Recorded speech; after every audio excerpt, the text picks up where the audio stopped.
बड'लेण्ड रादाब नायगिरि बयखौबो बरायबाय।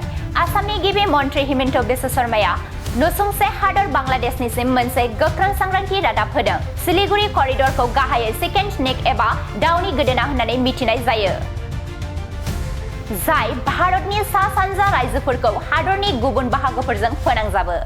बावैसो सिगां बांलादेशनि गेजेरारि दैदेनगिरि महमूद इउनुसआ चीन दावबायनाय समाव सेकेन्ड स्नेक ओनसोल आरो सा-सानजा रायजोफोरनि फारसे गावनि गाज्रि थांखिफोरखौ लाबोदोंमोन।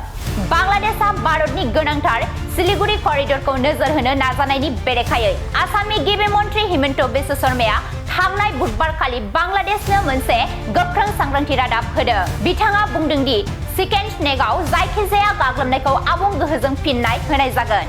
बिथाङा थांनाय 7 मेआव पाकिस्तानजों आवग्रिजानाय काश्मीराव उदखारि थावनिफोराव थि गाग्लोबनाय अपारेशन सिन्दुराव भारतनि बावैसो रौनिया दिन्थिफुंनायखौ भारतनि रौनिया गोहो आरो थिरांथानि फोरमान महरै मुंख'दों।